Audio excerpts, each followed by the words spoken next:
আসসালামু আলাইকুম miss. Miss আসসালামু আলাইকুম। মিস আসসালামু আলাইকুম। ওয়ালাইকুম আসসালাম। ভালো আছো সবাই? মিস আসসালামু আলাইকুম।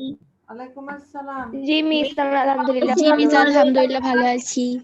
আপনি কেমন আছেন? এই তো বাবা আছি মিস আসসালামু আলাইকুম। আসসালামু আলাইকুম। আসসালামু আলাইকুম মিস। আসসালামু আসসালাম। আলাইকুম মিস। আসসালামু আলাইকুম। মেয়েরা বই পেয়েছো? জি মিস। জি ইংলিশ নো পড় মিস। আসসালামু আলাইকুম মিস। জি মিস পেয়েছি। সবাই বই পাওনি? মিস পেয়েছি। জি মিস।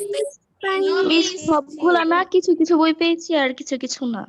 হ্যাঁ, কিছু কিছু তো না, তার মধ্যে আমার ইংলিশ ফটোটা পেয়েছো তো? জি মিস, ইংলিশ বই মিস পেয়েছি। না মিস, আমি পাইনি। আহ,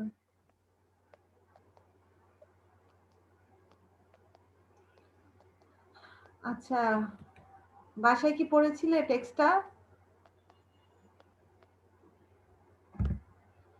জি মিস। আচ্ছা,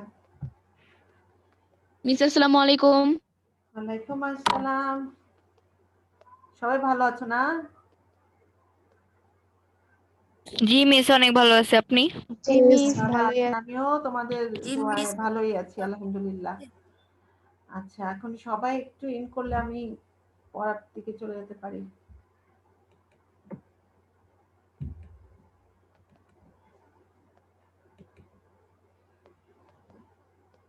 আচ্ছা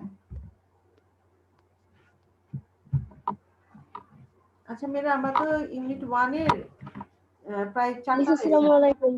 ওয়ালাইকুম আসসালাম। এখন এই 4টা লেসনের মধ্যে আমরা মিস, আমার একটা কোয়েশ্চেন ছিল। হ্যাঁ বাবা বলো। মিস, আসসালামু আলাইকুম আমাদের মিস। ক্লাস 8 এ যেমন একটা আলাদা বই ছিল ইংলিশ গ্রামারের জন্য, এবারও কি ওরকম থাকবে? মানে হচ্ছে যে রেফারেন্স বুক যেটা জি মিস, জি বোধহয় মিস। যে নবদূত এরকম, এগুলো জি এখন মিস। এই মুহূর্তে বলা যাচ্ছে না। সরকার থেকে নির্দেশনা না পেলে আসলে তোমাদের কোনো বই আলাদা করে এখন দেওয়া হবে না। কারণ তোমাদের যদি আবার অ্যাসাইনমেন্ট চলে তাহলে কিন্তু আর বইয়ের প্রয়োজন হচ্ছে না এখন আপাতত। এটা বলে ওকে দিচ্ছি। মিস। আর পারভেজ স্যার তো সেকেন্ড পেপারের দায়িত্বে আছেন। পারভেজ স্যার নিজেই এগুলো বলে দিবে তোমাদের, যে আসলে উনাকে প্রশ্নটা করলে সব চাইতে ভালো হয়, উনি এটা ভালো বলতে পারবে। কারণ ফার্স্ট পেপারের জন্য তেমন কোনো রেফারেন্স বুকের প্রয়োজন হয় না। যেটা হয় সেটা হচ্ছে সেকেন্ড পেপারটা কিনলে তোমরা সেখান থেকে মডেল কোশ্চেন গুলো করতে পারো ফার্স্ট পেপারের। এই পেপারের সাথে আমার কোনো প্রয়োজন হয় না। আমাদের তো পরীক্ষা পদ্ধতি আসলে কিভাবে হবে কি হবে কিছু বোঝা যাচ্ছে না, কারণ সবকিছু ওরা মানে সংক্ষিপ্ত করে দিচ্ছে। সিলেবাস এত সংক্ষিপ্ত দিচ্ছে যে আসলে কত মার্কের হবে এখন সেটাও ঠিক সন্দেহজনক হয়ে যাচ্ছে, যে আসলে 100 মার্কেরই পরীক্ষা হবে কিনা, বা মার্ক 50-এ করবে কিনা, বা কিরকম প্যাটার্ন হবে। নমস্কার মিস। হ্যাঁ বাবা, ভালো আছো? হ্যাঁ মিস, আপনি কেমন আছেন? এই তো বাবা আছি, ভালোই আছি আলহামদুলিল্লাহ, তোমাদের দোয়াতে ভালোই আছি। এখন আর কি ঠিক বলা যাচ্ছে না। এখন আপাতত তোমরা যে বইগুলো হাতে পেয়েছো সেগুলোই তোমরা রাখো। এটা নিশ্চয়ই আর কি পরবর্তীতে আবার বোঝা যাবে কি হবে না হবে, এটা বলে দিবে স্কুল থেকে। আর আমরা তো একটা শুনেছিলাম যে আসসালামু আলাইকুম। ওয়ালাইকুম আসসালাম, যে মিস যেদিন বই দিছিল ওই দিন আসলে সায়েন্স বইটা আমি পাইনি, ওটার জন্য কি আমাদের স্কুলে যাইতে হবে আবার?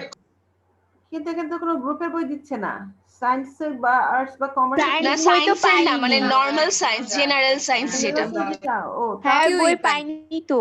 আচ্ছা, যারা পাওনি তারা মেসেজ পেলে যেও যে বই আসছে, কারণ বই শর্ট ছিল, বইগুলো আবার আনানো হয়েছে। এখন এগুলো কি তার ভিতরে আছে কিনা আমি ঠিক বুঝতে পারছি না। তোমাদের যিনি ক্লাস টিচার আছেন তার সাথে একটু যোগাযোগ করবা। ক্লাস টিচারের ফোন নাম্বার আছে না?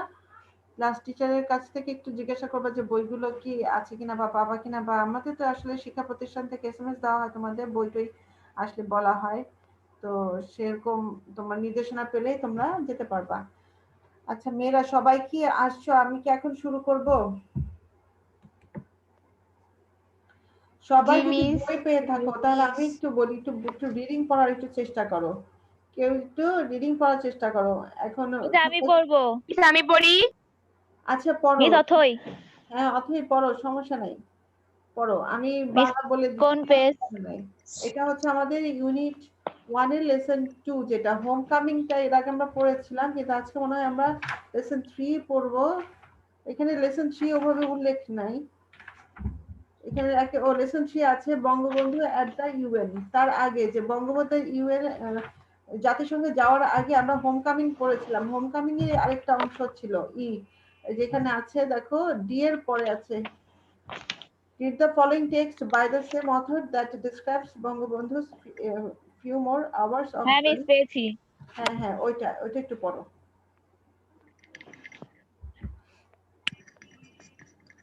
Bangabandhu left London for Dhaka on the 9th January evening in 1972. On the way, he would stop over in Delhi. He was welcomed at Delhi's Palam Airport in the morning of 10 January by President V.V. Giri, Prime Minister Indira Gandhi, West Bengal politician Siddhartha Shankar Rai, and the কত page? কি chef দেওয়া কত page? 7 miss এটা কি chief দেওয়া নাকি chef দেওয়া? এটা চিফ হবে, chiefs. And the chiefs of the Indian Armed Forces. Bangabandhu stayed in Delhi for about 2 hours. During this time, he addressed a public rally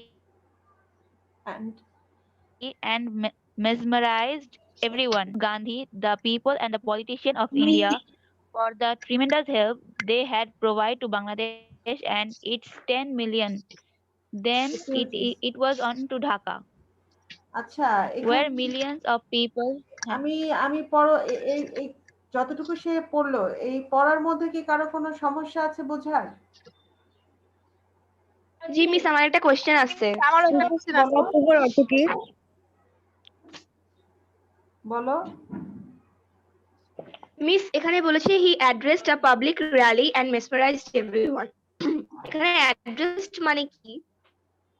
during this time he addressed a public rally। এখানে public র্যালিতে যে সে মানে এই যে ওখানে তাকে সংবর্ধনা দেওয়ার জন্য বা ওখানে যে সে 2 ঘন্টা ছিল, ওই 2 ঘন্টার সময়কালে যারা এসেছিলেন, ওখানকার জনগণ যারা ওই পাবলিক র্যালিতে অংশগ্রহণ করেছিলেন, তাদের উদ্দেশ্যে কিছু বলা। এবং মেসমারাইজড এভরিওয়ান মানে হচ্ছে সবাইকে আসলে একটু কি করা, মানে কোনো কিছুতে মানে মেসমারাইজ করা, তুমি কোনো কিছু দেখে পুলকিত হবা, চমকিত হবা, একটু সংবেশিত হয়ে যাওয়া, মানে কোনো কিছু দেখে তোমার হঠাৎ করে মানে এটা একটা ওই মোমেন্টে তুমি না গেলে আসলে বুঝতে পারবে না জিনিসটা কেমন। একটা আনএক্সপেক্টেড সিচুয়েশন যখন হয়ে যায় তখন জিনিসটা কেমন হয়, তুমি যেটা আশাই করো নাই, কিন্তু সেরকম একটা কিছু হলো।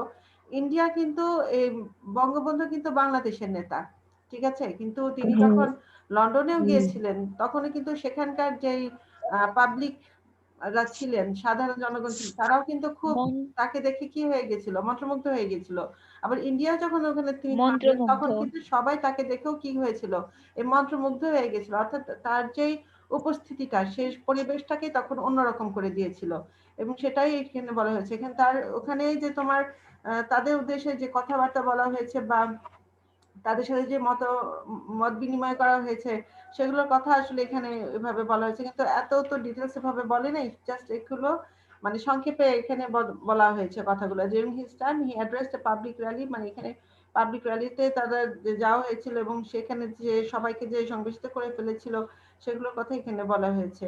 তারপর হচ্ছে দেয়ার হি হোল হার্টেডলি থ্যাঙ্কড, এখানে হচ্ছে ওই স্পিচের মধ্যে সে আবার মিসেস গান্ধীকে, ইন্দিরা গান্ধীকে ধন্যবাদ জানিয়েছিল।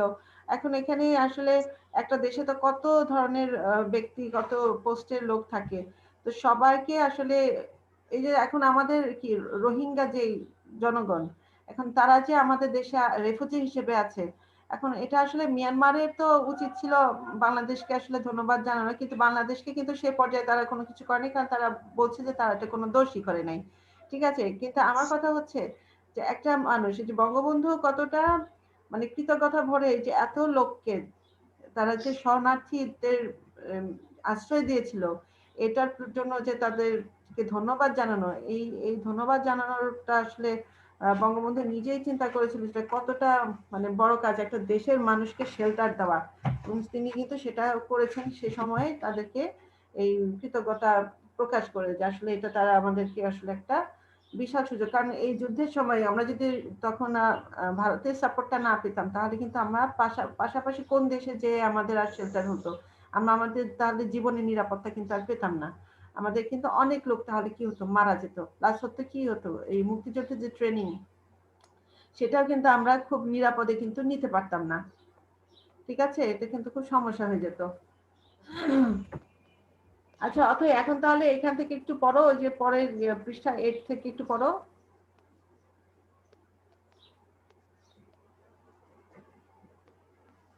মিস আপনার কথা হালকা কেটে কেটে আসছে। জি তোমাদের কথাও এখন কেটে কেটে আসছে। কথা বোঝা যায় না। আটকে আছে।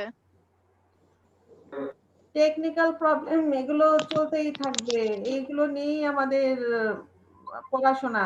ঠিক আছে, কি করবো বলো? হ্যাঁ বাবা, ওয়ালাইকুম আসসালাম। ভার্চুয়াল জগতে আছি তো এর জন্যই অবস্থা, যেখানে ধরা পাওয়া যায় না আর কি। কথা কেটে কেটে আসছে, আমি বুঝতেছি। আচ্ছা অথর তুমি একটু করো, ঠিক আছে? অথর শুনতে পাচ্ছ? মিস কথা সবাই মিউট রিপিট করো। করছে। মিস কথা রিপিট হয়।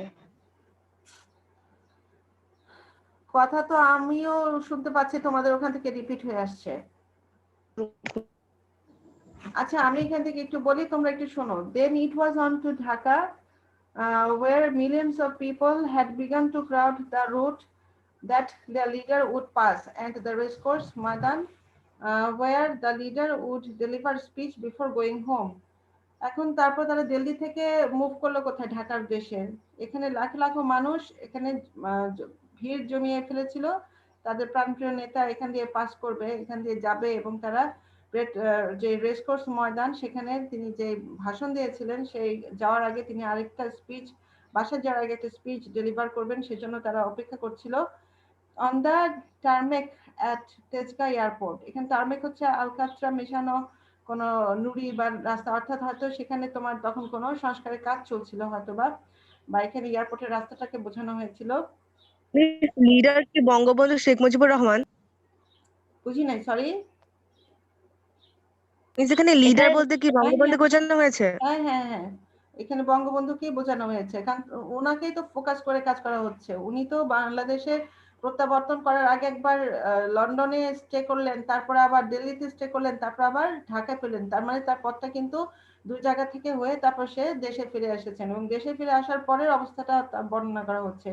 Soldiers of the Indian Army and the Mukti Bahini were on standby to present Bangladesh's president with a guard of honour. তখন কিন্তু এই প্রেসিডেন্ট অর্থাৎ শেখ মুজিবুর রহমানকে, জাতির পিতা বঙ্গবন্ধুকে গার্ড অফ অনার দেওয়ার জন্য তখন ইন্ডিয়ান আর্মিরাও ছিল আর মুক্তি বাহিনীও ছিল, কারণ তখন তো বাংলাদেশে কোনো সেনাবাহিনী গঠন করা হয় নাই। Members of the war time. Miss আমার একটা কোশ্চেন আছে। হ্যাঁ বলো। মিস টারমার্ক মানে কি? টার্মেক হচ্ছে ওই যে আলকাতরা মেশানো নুড়ি। এখানে আমি যেটুকু দেখেছি আলকাতরা মেশানো নুড়ি, কিন্তু এখন এয়ারপোর্টের যে পাথর পিচ ঢালা পথ সেটাকেও বোঝানো হয়েছে হয়তো বা on the tarmac at Tejgaon airport. সেটাও মানে তেজগাঁ এয়ারপোর্টের ওই যে তোমার এয়ারপোর্টের রাস্তা সেটাকেই বোঝানো হয়েছে এখানে, আর কিছুই না। আর হচ্ছে on stand by to present Bangladesh president with a guard of honour members of the war time cabinet. মানে ওই যুদ্ধ চলাকালীন সময় তখন যেই মন্ত্রিসভা ছিল তারা ওয়েট করছিল। তখন হচ্ছে তিনি জানুয়ারির দিকে তো তিনি রিটার্ন করেন, তখন বলছি ইন দ্য উইন্টার সান। তার মানে হচ্ছে এই যে এখনো হচ্ছে আমাদের জানুয়ারির শেষ দিন আজকে, তো এই সময়ে শীতের যে দুপুর সূর্যেরটা পাওয়া যায় সেই সময়ের কথা বলছে। সেই সময় তারা ওয়েট করছিল as did a horde of newsmen। এখানে আসলে নিউজম্যানদের অর্থাৎ সাংবাদিকদের একটা বড় দল তার জন্য অপেক্ষা করছিল কখন আসবে, কখন তার কাছ থেকে তারা কোনো কিছু শুনতে পারবে, সেরকম সেই সময়ের জন্য প্রতীক্ষা করছিল।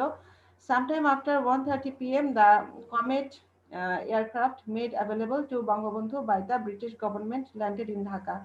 এখন 1:30টার সময়, দুপুর 1:30টার সময় তিনি কমেট এয়ারক্রাফটে করে, যেটা আর কি লন্ডন গভর্নমেন্ট তাকে দিয়েছিলেন ইয়া করার জন্য, ব্রিটিশ গভর্নমেন্ট দিয়েছিলেন। তিনি ঢাকায় যখন আসেন তিনি এই এয়ারক্রাফট করে আসেন 1:30টার সময়।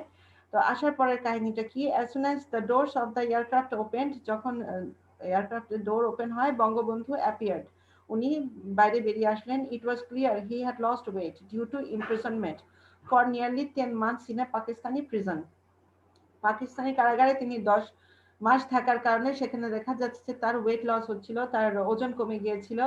A big smile appeared on his face as he swept back his hair with his right hand. তিনি তার ডান হাত দিয়ে যখন তার মাথার চুলগুলি সরিয়ে ফেলছিলেন তখন তিনি হাসছিলেন, একটি হাসি দেখা যাচ্ছিল তার মুখে। তারপর হচ্ছে prime minister Tajuddin Ahmed then moved forward and buried his head in his leader's chest.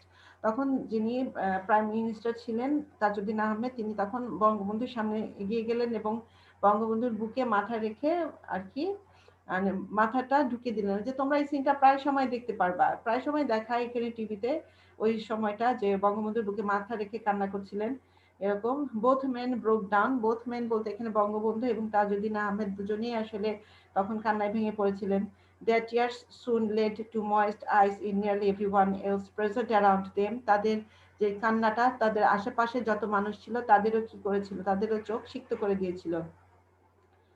Once the formalities at the airport were completed, the father of the nation climbed on a board of an open truck with Mujibnagar government figures and the student leaders crowding around him. যখন এই যে এয়ারপোর্টের যে formality গুলো থাকে এগুলো fill up করার পরে, সব কমপ্লিট করার পরে তিনি তখন একটা খোলা ট্রাকের উপর উঠে যান এবং তৎকালীন যে মুজিব গভর্নমেন্ট ছিল, অর্থাৎ সে সময় যে সরকার ছিল, মুজিবনগরের সরকার ছিল, তারা এবং ওখানকার যারা যুব দলের নেতা ছিল তারাও তখন তার সাথে ওখানে জমায়েত হয়। হি হেডেড ফর দ্য রেসকোর্স, তারপর তারা ট্রাকটা করে রেসকোর্সের ময়দানের দিকে এগিয়ে যেতে থাকে। The 2-mile stretch of road would take the procession almost 3 hours to cover. তার মানে ওই যে রেসকোর্সের ময়দানে যাওয়ার জন্য প্রায় কমসে কম 3 ঘন্টা সময় লেগেছিল 2 মাইল পথ, প্রসারিত পথটা পাড়ি দিতে। At the racecourse, Bangabandhu wept, remembering the sacrifices of the Bangalis had made in the war against Pakistan. তো রেসকোর্সের ময়দানে বাঙালিদের যে স্যাক্রিফাইস ছিল, এই যে আত্মাহুতি দিয়েছিল এই পাকিস্তানিদের বিরুদ্ধে লড়ার সময়, লড়তে গিয়ে অনেক মানুষ আত্মাহুতি দিয়েছে, তাদের জন্য তিনি কান্না করেছিলেন। He told how the military junta had tried to intimidate him during his trial. তিনি তাদের এটা বলেছিল যে পাকিস্তানি যখন উনি ছিলেন তখন পাকিস্তানের যারা মিলিটারি জনতা ছিল তখন তারাও তাকে অনেক, তার যে বিচারের সময় তার উপর অনেক আসলে ইন্টিমিডেট, তাকে হুমকি দিয়েছিল, অনেক হুঁশিয়ার দিয়েছিল, বা তাকে তার জীবন নাশের জন্য আর কি তাদের একটা প্ল্যান ছিল। He said, I told them I am a Bengali and a Muslim. আমি তাদের বলেছিলাম আমি হই একজন বাঙালি এবং একজন মুসলিম। Who only dies once, যিনি একবার, যে একবারই মরে, অর্থাৎ বাঙালিরা বারবার মরে না, মরলে একবারই মরবে। I would walk the gallows with head held high. আমি ফাঁসির মঞ্চে যাব আমার মাথা উঁচু করে, মানে মাথা নিচু করে আমি মরবো না। আমি যদি, আমাকে যদি মরতেই হয় তাহলে আমি ফাঁসির মঞ্চে যাব, মাথা উঁচু করেই যাব, অর্থাৎ সে দেশের জন্য প্রাণ দিতেও প্রস্তুত। The father of the nation remarked, এই কথাটা বলেছিলেন, the Bengalis had become the golden children of the golden Bangla. তিনি বলেছিলেন যে বাঙালিরা হয়ে গিয়েছে কি সোনার বাংলার সোনার সন্তান। ঠিক আছে। এখন একটা কথা, যে রবীন্দ্রনাথ ঠাকুরের একটা কথা বলেছেন, coating the poet Rabindranath Tagore, who once had complained that people of Bengal had remained mere Bengalis but were yet to be become true human beings. Rabindranath Thakur বলেছিলেন যে বাঙালি তোমরা এখনো যে মানুষ হওনি, এখন বাঙালি রয়ে গিয়েছে কিন্তু তোমরা এখনো আসলে মানুষই হওনি। তো সেটাই উনি বললেন যে রবীন্দ্রনাথ ঠাকুরের এই কথাটা ঠিক না, এই কথাটা ভুল। এই কথাটা আর কি তিনি কোটেশন করে বললেন যে রবীন্দ্রনাথ ঠাকুরের এই কথাটা ঠিক না, আসলে আমার বাঙালিরা মানুষ, তারা যে মানুষ হয়নি বললেও নি, ওরা শুধু বাঙালি রয়ে গেল, এই কথাটা কিন্তু কবির কথাটা ভুল। Mujib told the jubilant crowd that the poet had been proved wrong. তখন যে ওখানকার উল্লসিত উজ্জীবিত জনতা ছিল তাদেরকে আর কি এই কথাটাই বললো যে আমাদের কবি ভুল করেছেন, এটা আমাদের কবি ভুল প্রমাণিত হয়েছেন, যে আমাদের বাঙালিরা আসলে বাঙালি আছে, তারা মানুষও হয়েছে, তারা শুধু বাঙালি হয়ে থাকেনি। কাম ব্যাক ও পোয়েট কাম ব্যাক, অর্থাৎ এখানে কবিকে ফিরে আসার জন্য বলছে, রবীন্দ্রনাথকে দেখতে বলার জন্য যে দেখো আমার বাঙালিরা কি কাজ করেছে, তারা একটি দেশকে কি করেছে, জয়যুক্ত করেছে, একটি দেশকে তারা মুক্ত করেছে, স্বাধীন করেছে। হি ইন্টোন্ড ড্রামাটিক্যালি, তিনি আর কি একটু নাটকীয় সুরে এই একটা মানে আবৃত্তি করে বলছেন, and see how your Bangalis are today transformed into a worthy man, এবং দেখো কিভাবে তোমার সেই বাঙালিরাই আজকে একটি মানে মূল্যবান জনতায় পরিণত হয়েছে, worthy man মানে মূল্যবান মানুষে পরিণত হয়েছে, মানে এখন তারা শুধুই বাঙালি নয়। Moments later as dusk and winter has settled over Dhaka, মানে moments later মানে এখানে বেশ অনেকক্ষণ সময় যাওয়ার পর যখন প্রায় সন্ধ্যা হয়ে আসবে, ডাস্ক এখানে আমরা কি বুঝি, গধূলিকে বুঝি, তারপরে সন্ধ্যার সময় যখন কুয়াশা ছড়িয়ে যায়, তখন Bangabandhu Sheikh Mujibur Rahman made his way back to his family, তখন তিনি তার পরিবারের কাছে ফিরে যাওয়ার জন্য রওনা দেন, who had been waiting for him at the house in Dhanmondi Road 32, where they had been kept under house arrest by the Pakistan Army throughout the course of the War of Liberation. এখন 32 নম্বর বাড়িতে কিন্তু তাদেরকে গৃহবন্দী করে রাখা হয় এই মুক্তিযুদ্ধ চলাকালীন সময়টাতে, এবং সেখানে কিন্তু বঙ্গবন্ধু যাওয়ার জন্য তখন প্রস্তুতি নিচ্ছিলেন। তো এটা হচ্ছে তোমাদের এই হোম কামিং এর দুটো ধাপের শেষ লেসন। আর এখানে একটু দেখবা তোমাদের কাছে বই আছে না? জি মিস। বইয়ের মধ্যে একটু দেখো, এখানে এই এফ নাম্বারটা একটু দেখো, এখানে কিছু আছে যে একটা ম্যাচিং ট্যাপের আছে যে কলাম বিতে। এটা আমি কেন বলছি, এটা একটু বলছি কারণ এটা তোমাদের একটু বুঝতে সাহায্য করবে যে কিছু সেন্টেন্স এখানে আছে, match the words or phrases in column with the means in column B, তোমাদের একটু ওয়ার্ড মিনিং এ সাহায্য করবে। এখানে অন দ্য ওয়ে কোনটা হতে পারে বলে মনে হয়? এটা তো দেয়াই আছে। In course of a journey. হ্যাঁ, in course of a journey. আর স্টপ ওভারটা মিস আমার একটা কোয়েশ্চেন ছিল এই কলামটা নিয়ে। বলো মিস তুলনা। এখানে একটা ওয়ার্ড আছে টারমার্ক, আর আমাদের প্যাসেজে এখানে লেখা আছে টারমার্ক, এটার মানে এটা কি দুইটা কি সেম? না, এখানে তো আমি দেখছি টারম্যাক, TARMAC, আর এখানে আছে টারমার্ক, এখানে হচ্ছে আলকাতা দিয়ে চিহ্নিত, area from which planes take off at an airport. এখন এই টারমার্ক আর এই টারম্যাকের মধ্যে যথেষ্ট পার্থক্য আছে, কারণ এখানে যে মিনিংটা দিয়েছে সেটা কিন্তু area from which planes take off at an airport, অর্থাৎ যে জায়গা থেকে তোমাদের প্লেনটা উড়ে যায় সেই উড়ে যাওয়ার জায়গাটাকে এখানে মার্ক করা হয়েছে আর কি, স্পটটাকে লোকেট করা হয়েছে, এর জন্য এখানে টারমার্ক দেওয়া আছে। কিন্তু এই টারমার্কের সাথে আমি আসলে এই টারমার্কের মিনিং খুঁজে মিল পাচ্ছি না, মিল হচ্ছে না, কারণ এখানে এটা হচ্ছে যেখানে area from which planes take off at an airport, এয়ারপোর্টের যে জায়গা থেকে প্লেনটা উড়ে যায় আর কি, টেক অফ হয়, তখন আর কি প্লেনটা ল্যান্ডে থাকে না, সেটা ভূমি থেকে আকাশের দিকে উঠতে শুরু করে, ওই ওড়ার যে জায়গাটা, ওড়ার শুরুর জায়গাটাই হচ্ছে, স্টার্টিং পয়েন্টটাই হচ্ছে এখানে টারমার্ক হিসেবে আসছে। ঠিক আছে, আচ্ছা স্টপ ওভার এখানে কি হতে পারে? Rest for some time. Rest for some time, okay. আর মেসমারাইজড, হিপনোটাইজড, মেসমারাইজডটাকে হিপনোটাইজডে দেওয়া যায় না? আচ্ছা, হোল হার্টেডলি কাকে দিতে পারি? From the heart. হ্যাঁ, ফ্রম দ্য হার্ট। আর টারমার্ক তো আমরা পেলাম area from which planes take off at an airport. আর হর্ড অফ নিউজম্যান, এটাও কিন্তু পাশাপাশি দেওয়া আছে, দেখো a group of journalist or newspaper reporters, সাংবাদিকদের বড় একটা গ্রুপকে বলা হয়েছে এখানে হর্ড অফ নিউজম্যান। তারপর হচ্ছে টু ময়েস্ট আইস, এটা কি? To fill eyes with tears. To fill eyes with tears. তারপর হচ্ছে মিলিটারি জান্তা, এখানে মিলিটারি জান্তা বলতে এখানে কাকে বোঝানো হয়েছে? A group of army personnel who rules the country.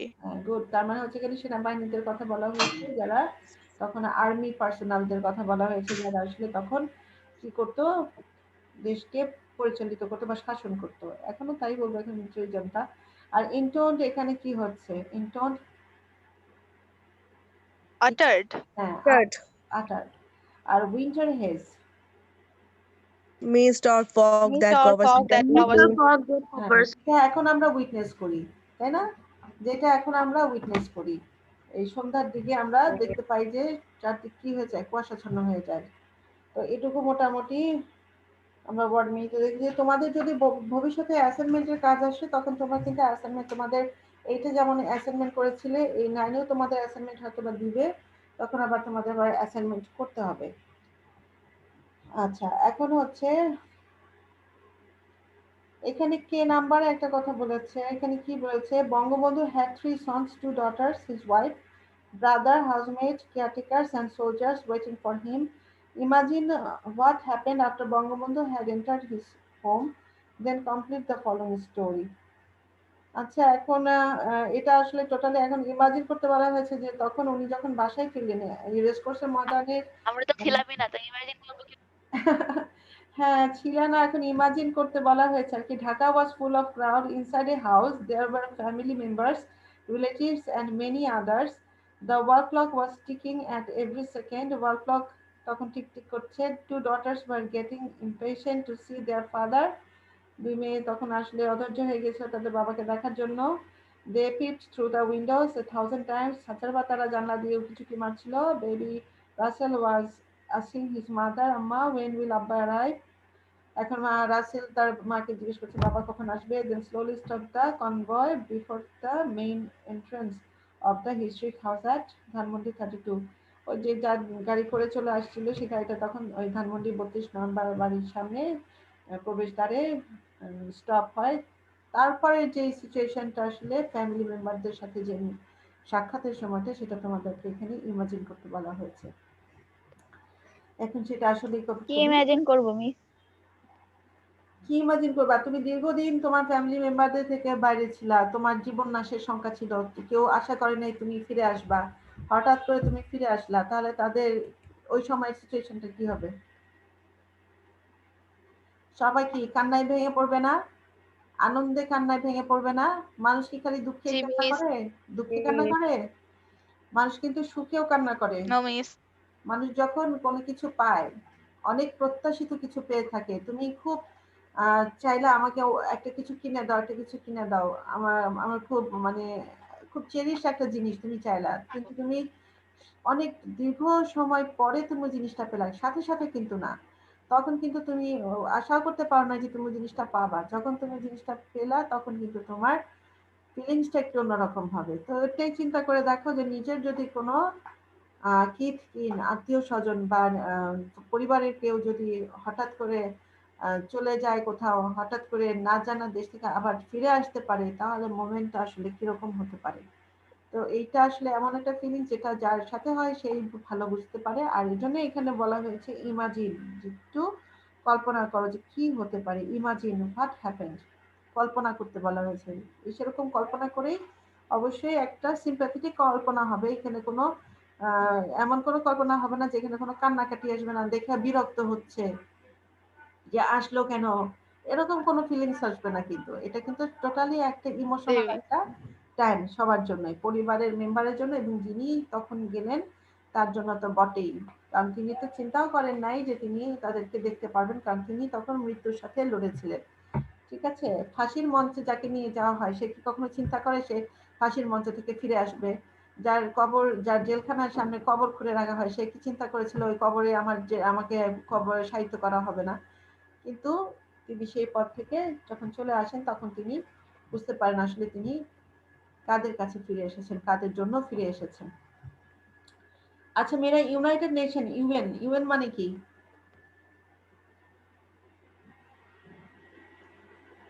United United nations. Nations. হ্যাঁ, ইউনাইটেড নেশনস এটা হচ্ছে জাতিসংঘ। ঠিক আছে, এখানে আমাদের ওয়ার্ক ইন পেয়ার্স আছে। Discuss the following questions. What do you know about the UN? What do you know about Bangabandhu speech at the UN?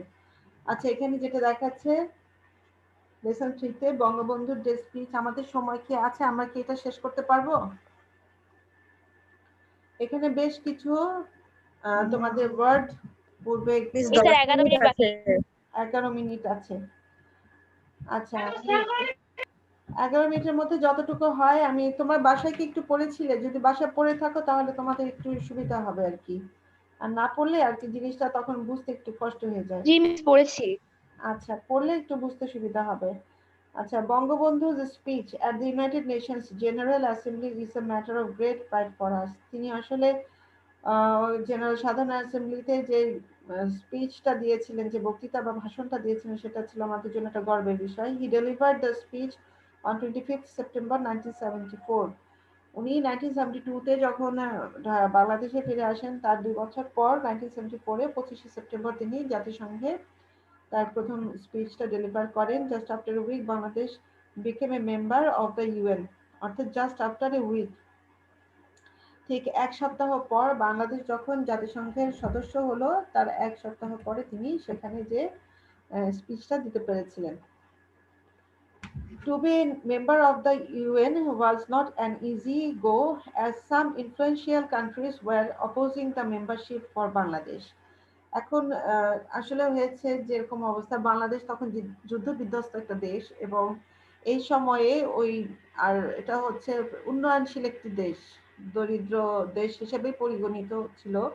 তো যার কারণে আর কি জাতিসংঘের দেশ হিসেবে বা সদস্য হিসেবে তখন ওই সময় যে প্রভাবশালী দেশগুলো ছিল তারা চাচ্ছিল না যে বাংলাদেশকে মেম্বারশিপ দেওয়া হোক। বাংলাদেশের জন্য যে মেম্বারশিপটা নিয়ে আসা, এটা ছিল এক ধরনের যুদ্ধের মতোই। তো so it was another war that Bangabandhu had to wage. তো এটাও ছিল একটা যুদ্ধের মতো, যেটা বঙ্গবন্ধুকে আসলে চালাতে হয়েছিল, যে বাংলাদেশকে জাতিসংঘের সদস্য দেশ হিসেবে যাতে অন্তর্ভুক্ত করা হয়, সেটাও একটা চ্যালেঞ্জ ছিল।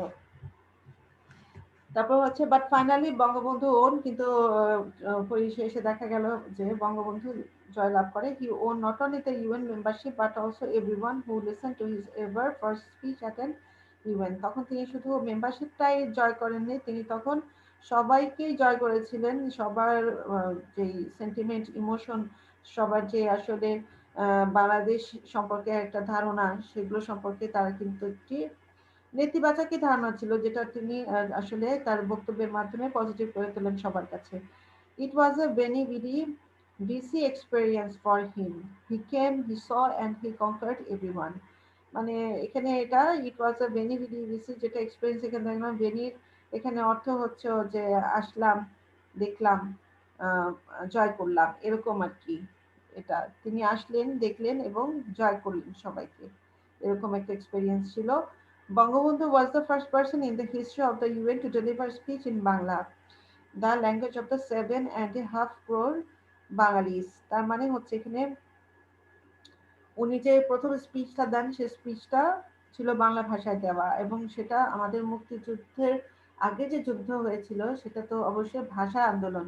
তো ভাষা আন্দোলনের সময় যারা শহীদ হয়েছিলেন, সেই শহীদদের কথা স্মরণ করে এখানে তিনি ইংলিশেও দিতে পারতেন স্পিচটা, কিন্তু সেটা তিনি দেন না। এবং বর্তমানে যে আন্তর্জাতিক মাতৃভাষা দিবস, সেটা কিন্তু আমরা এখান থেকে আমরা কিন্তু পাই যে আমাদের মাতৃভাষাকে যাতে আন্তর্জাতিকভাবে স্বীকৃতি দেওয়া হয়, সেই ভাষা শহীদদের কথা স্মরণ করে তিনি কিন্তু বাংলা ভাষাতে তার ঐতিহাসিক যে বক্তব্যটা ছিল সেটা তিনি দিয়েছিলেন বা তার স্পিচ ডেলিভারি করেছিলেন। এখন তখন ছিল কত, 7.5 crore, 75 million, 7 কোটি জনতা, 7.5 কোটি জনতার ছিল তখন। এখন কত হয়েছে, এখন তার থেকেও দ্বিগুণ জনগণ বাঙালি। ঠিক আছে। দ্য পোয়েট অফ ওরেশন, এখানে বলেছে কি, the poet of oration, the icon of charismatic leadership, touched another milestone, and so did the Bangalis through him. The poet of oration, এই যে ভাষণের যে কবি বা বক্তৃতার যে কবি, বা the icon of, আইকন তো আইকনই বলা যায়, হ্যাঁ, charismatic leadership, তার নেতৃত্বে, তার যে দক্ষতা সম্পন্ন চমৎকার নেতৃত্বের যে তিনি যে আদল বা কোনো কিছু যে প্রতিমূর্তি, সেটা আর কি তিনি সব সেটা টাচ করেছিল আরেকটি মাইল ফলক। এবং এই তার যেই আরেকটি মাইল ফলক বলতে এখানে জাতিসংঘের মেম্বারশিপ হওয়ার সাথে সাথে তিনি তো শুধু বাংলাদেশকেই জাতিসংঘের মেম্বারশিপ পান নাই, বাঙালিরাও সে সাথে জাতিসংঘের অন্তর্ভুক্ত হয়েছিল, তার মাধ্যমে এটা সম্ভব হয়েছিল। It was a speech that revealed Bangladesh's stand on national and international issues before the global community. আসলে এখানে যে বিশ্ব যে সম্প্রদায় আছে বা পৃথিবীব্যাপী যে সম্প্রদায় আছে, সেই সম্প্রদায়ের যে একটা আন্তর্জাতিক এবং জাতীয় আন্তর্জাতিক যে ইস্যুগুলো আছে, সেগুলোর সাথে যে বাংলাদেশও দাঁড়াতে পারবে, সেটা কিন্তু তার বক্তব্যে তিনি প্রকাশ করেছিলেন। আচ্ছা, আমাদের হাতে মনে হয় সময় আছে আর 5 মিনিট। আমি আরেকটা প্যারা হয়তো বা পড়তে পারবো, আমি একটু পড়ে যাচ্ছি। Identifying the UN as the parliament for the human kind. এখানে হিউম্যান কাইন্ড আসলে জাতীয়, মানে এখানে ইউএন কে বলা হয় যে মানব জাতির একটা আইনসভা বা সংসদ। আসলে যে কোনো ধরনের মানবতা বিরোধী কাজকর্ম হলে তারা এই জিনিসগুলো হ্যান্ডেল করেন, তারা সবকিছুতে আসলে সাপোর্ট দিয়ে থাকে সব মানব কি বলবো এখানে যে মানবতাবাদী কাজকর্মগুলোতে। তো সেজন্য আর কি ইউএন কে আইডেন্টিফাই করা হয়েছিল as the parliament for the humankind, মানব জাতির একটা পার্লামেন্ট, আইন সংসদ বা আইনসভা বা সংসদ হিসেবে আইডেন্টিফাই করা হয়। Bangabandhu recognise the moment of delivering his speech historical. তো বঙ্গবন্ধু তার আসলে যে উপলব্ধি করতে পেরেছেন তার বক্তব্য দিয়ে, যেটা একটা ঐতিহাসিক মুহূর্ত ছিল, তার ঐতিহাসিক বক্তব্য ছিল। He mentioned that the very moment justified the century-long struggle and sacrifice of the Bangladesh for self-rule, independence, dignity and coexistence along with other nations. এটা অবশ্যই একটা মানে দীর্ঘ শতাব্দীর একটি কি বলবো স্যাক্রিফাইস, লড়াই, আত্মবিসর্জন সবই ত্যাগ ছিল, যেটা বাঙালিরা চিন্তা করেছিল তারা নিজেদেরকে নিজেরাই রুল করবে, তারা নিজেরা স্বাধীনভাবে চলবে, মর্যাদায় এবং সহ অবস্থান নিয়ে সবার সাথে অন্যান্য জাতিদের সাথে চলতে পারবে, সেভাবে সহ অবস্থানে থাকবে, সেটা তারা চিন্তা করেছিল। বা তাদের এটা ন্যায্য একটা তাদের যে একটা অধিকার সেটা তারা আদায় করার চেষ্টা করছিল। He assured that Bangladesh would follow the ideology of mutual respect.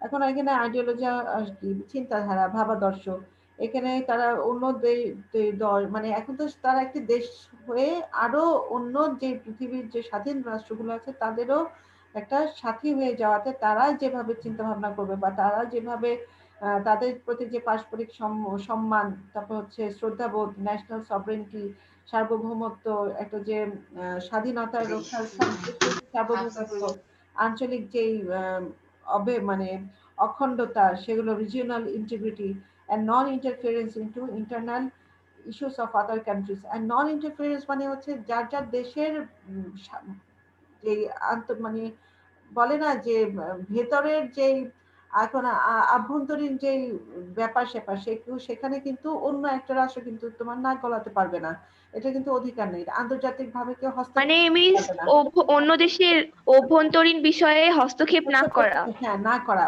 হস্তক্ষেপ করতে পারবে না আর কি, এরকম ভাবে আর কি। তাহলে তো সব দেশই তাহলে হস্তক্ষেপ করতে পারবে, তাহলে তো এটা ফ্যামিলির মতো হয়ে গেল। চাচার ঘরে একরকম হচ্ছে, মামার ঘরে একরকম হচ্ছে, মামা যে চাচার ঘরে হস্তক্ষেপ করছে, আবার চাচা যে মামার ঘরে হস্তক্ষেপ করছে, তাহলে কি শান্তি থাকবে? শান্তি থাকবে না। তাহলে যার যার দেশের শান্তি অশান্তি তারা দেশের মধ্যেই তারা সেটেল করবে। যখন এটা যদি না হয়ে থাকে তখন এটা আন্তর্জাতিক পর্যায়ে তখন কিন্তু সেটা বাইরে সেটা চলে আসে, এবং তখন কিন্তু বাইরের দেশগুলো তখন এতে অংশ নেয়, যে তারা একটা পরামর্শ দেয় কি করা উচিত, তাদের সাহায্য করা উচিত নাকি তার বিরোধিতা করা উচিত, কে তখন ভালো করছে খারাপ করছে, এগুলো নিয়ে তখন তারা চিন্তা করে। তার আগে কিন্তু তারা এই কাজটা করে না, তারা কিন্তু ঘরোয়াভাবেই জিনিসটা সেটেল করার চেষ্টা করে। তারপর এখানে বলেছে the father of the nation added that Bangladesh would look forward to such a world where peace and justice would take their rightful place. এখন ফাদার অফ দ্য নেশন এটাও বলেন যে বাংলাদেশ মানে আমরা এটাও মনে করি যে আমরা এমন একটা জায়গা চাই, এমন একটা জায়গা দেখতে চাই যেখানে peace and justice would take the rightful place, যেখানে শান্তি এবং ন্যায় বিচারটা কি হবে, তার যেই যথাযথ জায়গা, সেটা বিধিসম্মত যে স্থান সেটা করে নিতে পারবে। It was essential to justify the sacrifice of the countless martyrs. এই এত যে মানুষ, এত যে লোকজন তখন শহীদ হয়েছিল, তাদের এই শহীদের সম্মান রক্ষা করার জন্য আসলে এই জিনিসটা এসেনশিয়াল, যে তাদের প্রতি তাদের মানে আমরা যাতে কোনো অবিচার না করি, বা তাদের যে এতদিনের স্বাধীনতার পর তারা যাতে আফসোস না করে যে এটা কি দেশ স্বাধীন করলাম, আমরা যাতে এরকম কোনো কিছু না করি, অর্থাৎ দেশের ভাবমূর্তি যাতে আমরা রক্ষা করতে পারি। তা আমাদের কিন্তু সময় খুবই কম, আমাদের দেখা যাচ্ছে যে 1 মিনিটেরও কম সময় আছে। তো মেয়েরা তোমরা বাসায় কষ্ট করে একটু পড়ে ফেলবে, আমি আমার নেক্সট যে ক্লাস আছে সেই নেক্সট ক্লাস আমি ইনশাআল্লাহ মিস আমাদের অ্যাটেন্ডেন্সটা না হবে না? ইউনিট 1 এর লেসন একেবারে 4 পর্যন্ত পড়ে ফেলবা, লেসন 4 পর্যন্ত পড়ে ফেলবা। আমাদের মিস কলামটা কি এসডব্লিউ করব? কলামটা করে ফেলতে পারো, সমস্যা নাই। আর হচ্ছে কোশ্চেন আনসার গুলো একটু চেষ্টা করে দেখো তো এবার পারা যায় কিনা। ইউনিট যে আমাদের লেসন 1 এর যে কোশ্চেন গুলো ছিল ওই আনসার গুলো একটু দেখো তো সলভ করা যায় কিনা। ঠিক আছে মেয়েরা, তা আপাতত এটাই পড়া থাকলো। হ্যাঁ, তো সবাই একটু ভালো থেকো, সবাই সাবধানে থেকো, ঠিক আছে? সবাইকে ধন্যবাদ। আসসালামু আলাইকুম। মিস আসসালামু আলাইকুম। আসসালামু আলাইকুম। আসসালামু আলাইকুম। ওয়ালাইকুম আসসালাম।